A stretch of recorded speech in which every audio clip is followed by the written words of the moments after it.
नमस्कार दोस्तों, मैं हूं जितेंद्र दीक्षित। 4 PM महाराष्ट्र में आपका स्वागत है। महाराष्ट्र की राजनीति दिन ब दिन दिलचस्प होते जा रही है। अब शिंदे सेना को ही लीजिए, वो शिवसेना जिसे कि चुनाव आयोग ने असली शिवसेना की मान्यता दी है और जो इस वक्त महाराष्ट्र की सत्ता में है, उसके बीच अब अंदरूनी घमासान की खबर सामने आने लगी है। और ये अंदरूनी घमासान हो रहा है आने वाले लोकसभा चुनाव को लेकर। तो पूरा मामला क्या है, आइए समझते हैं।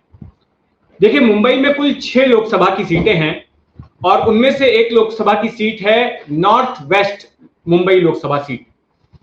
अब जो north west Mumbai Lok Sabha seat है, इसके सांसद हैं गजानन कीर्तिकर।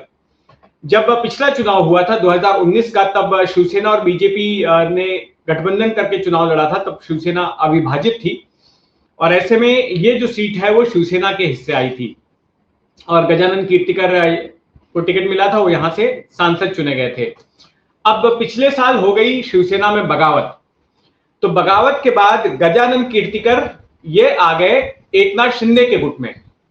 लेकिन यहां पर एक दिलचस्प बात यह हुई कि इनका जो बेटा है अमोल कीर्तिकर, ये उद्धव ठाकरे वाली शिवसेना के साथ ही बना रहा।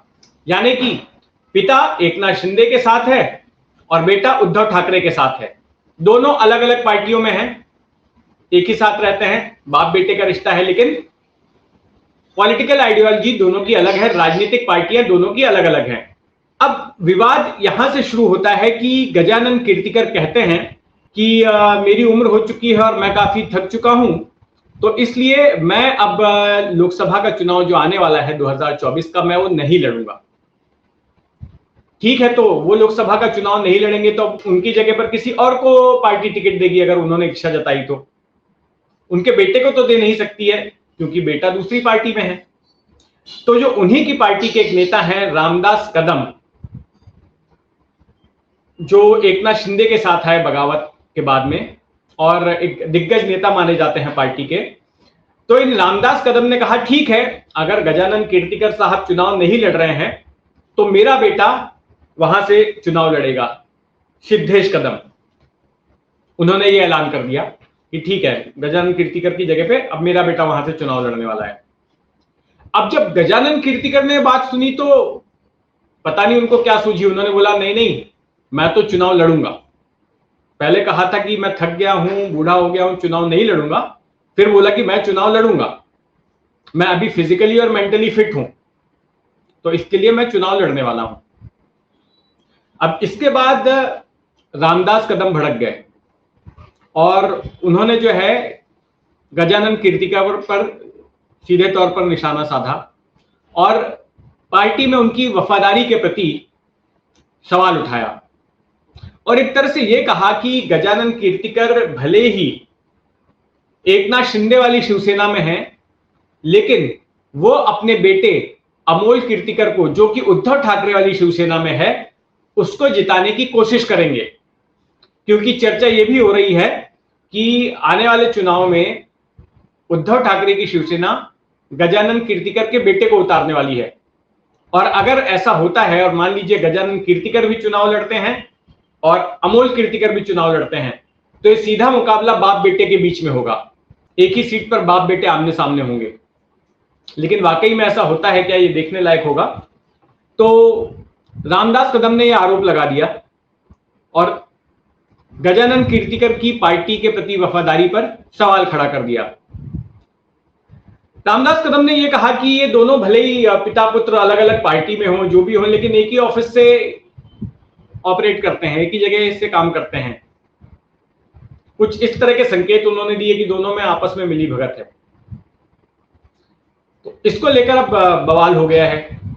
दूसरी ओर जब ऐसा बयान आया, जब गजानन कीर्तिकर ने सुना कि मेरी वफादारी पर ये रामदास कदम सवाल उठा रहे हैं, तो उन्होंने उल्टा रामदास कदम पर पलटवार कर दिया और कहा कि इतिहास तो उनका जो है ऐसा गड़बड़ रहा है, उनकी वफादारी पर सवाल उठ चुके हैं और वो कितने वफादार हैं पहले देखा जा चुका है जब वो शरद पवार के साथ में थे।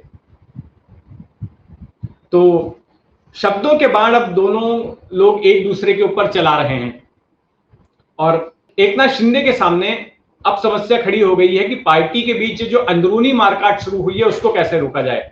एक तो बतौर मुख्यमंत्री उनकी कैबिनेट में जो आपस में झगड़ा चल रहा था, अभी वो इससे बाहर निकले भी ना थे कि पार्टी में झगड़ा शुरू हो गया। कैबिनेट में क्या झगड़ा चल रहा था? कैबिनेट में मराठा आरक्षण को लेकर झगड़ा चल रहा है कि कैबिनेट के एक ओबीसी समुदाय से आने वाले मंत्री हैं छगन भुजबल, जो एनसीपी के नेता हैं और नागरिक आपूर्ति मंत्री हैं। उन्होंने कहा कि जो सरकार ने घोषणा की है कि मराठाओं को ओबीसी के कोटे से आरक्षण दिया जाएगा, वो गलत है। इस तरह से सरकार को मराठाओं के सामने घुटने नहीं टेकने चाहिए। और जिस तरह से हिंसा फैलाई मराठा आंदोलनकारियों ने और जो ओबीसी के लोगों की संपत्ति को नुकसान पहुंचाया, ओबीसी नेताओं को टारगेट किया गया, उनके होटल रेस्टोरेंट्स को तोड़ा फोड़ा गया और पुलिस को कुछ नहीं करने दिया गया, इससे पुलिस का भी मनोबल डाउन हुआ है। और उन्होंने सीधे आरोप लगाया कि ये सरकार जो है ओबीसी आरक्षण खत्म करने की साजिश रच रही है। क्या सरकार को ओबीसी का वोट नहीं चाहिए? तो एक तरफ जब भुजबल ने ऐसा कहा तो शिंदे सरकार में एक और मंत्री हैं जो उन्हीं की पार्टी के हैं, शंभूराजे देसाई, वो बरस पड़े। उन्होंने भुजबल पे निशाना साध दिया और बोला ये भुजबल जो ऐसा बोल रहे हैं ना, ये उनकी पुरानी आदत है, इस तरह से बोल के वो पब्लिसिटी करते हैं, ऐसा नहीं बोलना चाहिए उनको। तो ऐसा वाक्युद्ध सरकार के दो मंत्रियों के बीच, जो दोनों अलग अलग पार्टियों के हैं, एक उनकी अपनी पार्टी के हैं शिंदे के और एक एनसीपी से हैं, उनके बीच में एक तरह से लड़ाई शुरू हो गई। अभी उस लड़ाई से उभरे ही नहीं थे कि ये पार्टी के बीच में घमासान शुरू हो गई कि पार्टी के उनके दो सीनियर लीडर आपस में लड़ बैठे एक लोकसभा सीट के लिए। तो ये तो मुसीबत है ही शिंदे सरकार के सामने। और जैसा कि मैंने अपने पहले के वीडियो में बताया, और एक भी बड़ी चिंता इस वक्त एकनाथ शिंदे के सामने है। दो चिंताएं हैं। एक तो 24 दिसंबर की तारीख इंपॉर्टेंट है। 24 दिसंबर तक की मियाद दी है मराठा आंदोलनकारियों ने कि 24 दिसंबर तक सरकार ये अधिसूचना लाए कि राज्य में मराठाओं को शिक्षा और रोजगार में आरक्षण की घोषणा कर देगी सरकार। तो तब तक क्या तोड़ निकाला जाता है ये देखना दिलचस्प होगा। और फिर उसके हफ्ते भर बाद 31 दिसंबर की तारीख है जब एकनाथ शिंदे की किस्मत का फैसला होना है। महाराष्ट्र विधानसभा के स्पीकर राहुल नार्वेकर को फैसला सुनाना है कि एकनाथ शिंदे विधानसभा के सदस्य रहेंगे या अयोग्य घोषित कर दिए जाएंगे। क्योंकि पिछले साल जब एकनाथ शिंदे ने बगावत की थी तो शिंदे समेत 16 विधायकों के खिलाफ उद्धव ठाकरे गुट ने स्पीकर के पास शिकायत दर्ज कराई थी कि दल बदल कानून के तहत इनके खिलाफ कार्रवाई होनी चाहिए, क्योंकि इन्होंने व्हिप का उल्लंघन किया है और जो हरकत इनकी ओर से की गई है वो गैर कानूनी है। तो उस मामले में अब सुप्रीम कोर्ट ने स्पीकर को हिदायत दी कि आप 31 दिसंबर तक फैसला सुनाइए। तो अब ये देखना होगा कि स्पीकर क्या फैसला सुनाते हैं, वो चिंता भी एकनाथ शिंदे के सामने है। तो कुल मिलाकर जब से एकनाथ शिंदे मुख्यमंत्री बने हैं तब से एक ना एक समस्या से उनका राब्ता हो रहा है। अब इन तमाम समस्याओं से शिंदे कैसे निपटते हैं ये देखना दिलचस्प होगा। हमारी नजर उन पर बनी रहेगी। आप भी अपनी नजर बना के रखें 4 PM महाराष्ट्र पर। और अगर इस चैनल को अब तक सब्सक्राइब नहीं किया है तो सब्सक्राइब कर लें। धन्यवाद।